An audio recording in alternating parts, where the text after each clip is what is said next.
Fils de bourgeois, marié avec une aristocrate, meilleur ami d'un patron d'usine, il a pourtant produit la plus puissante dénonciation de la souffrance des travailleurs et des ravages du capitalisme. Voici comment Karl Marx s'est battu sa vie durant pour défendre une idée de la liberté. Marx est quelqu'un qui n'a jamais délié sa réflexion théorique de son engagement militant. Les philosophes n'ont fait qu'interpréter le monde. Ce qui importe, c'est de le transformer. Marx naît 30 ans après la Révolution française, en Prusse, dans une famille d'avocats de province.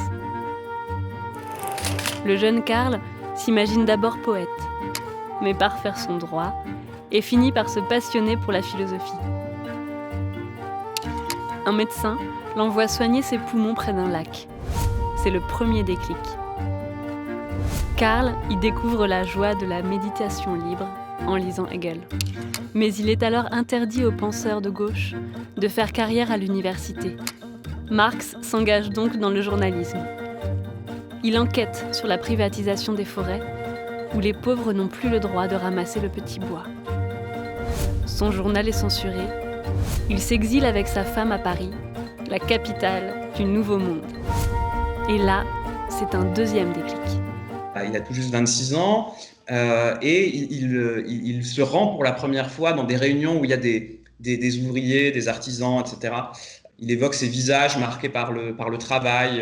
Et je pense que ça a été un moment fondamental pour rentrer véritablement dans l'action.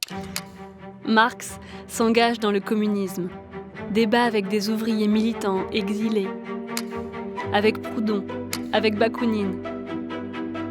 Mais surtout, il rencontre un ami pour la vie, Engels, jeune chef d'entreprise qui lui raconte de l'intérieur la condition ouvrière, les rouages du capitalisme.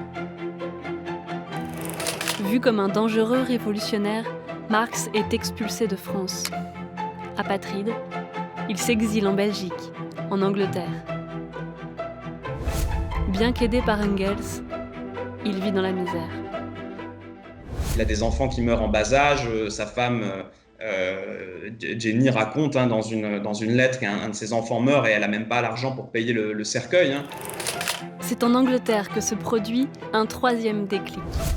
Marx y assiste à un phénomène massif, la souffrance des ouvriers, ces paysans déclassés. Il décrit leur journée de travail, leurs taudis, leurs maladies. Pour lui, faire une théorie critique, c'est rendre cette misère visible. Après, il y a aussi une ambition scientifique, disons, dans la démarche de Marx, qui est de ne pas se limiter, disons, à une indignation, on pourrait dire, un peu morale, mais aussi de comprendre les rouages de la société capitaliste. On pourrait se dire, oui, tout cela est injuste et terrible, mais on ne peut pas le changer. Or, justement, Marx cherche à aller au-delà, et donc à réinscrire ça dans une analyse des rapports de production tels qu'ils existent et aussi tels qu'ils pourraient être pour construire autre chose. Les idées dominantes d'une époque n'ont jamais été que les idées de la classe dominante.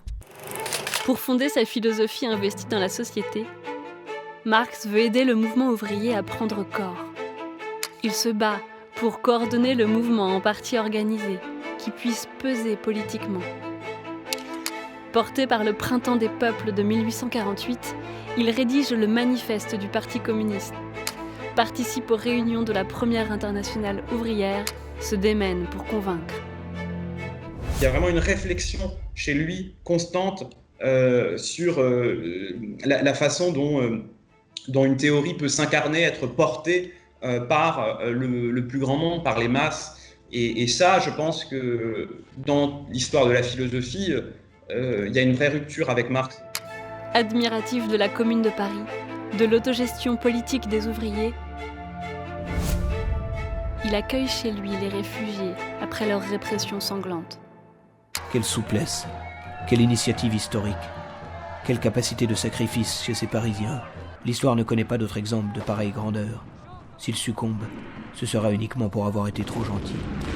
Le cœur de sa conception du communisme, c'est l'idée que les travailleurs vont être les auteurs de leur propre émancipation. Une émancipation qui passe aussi par la réduction du temps de travail, et le libre développement des individualités. Marx ne rêve alors que d'une chose: travailler, écrire pour dénoncer, construire, peaufiner son arsenal théorique.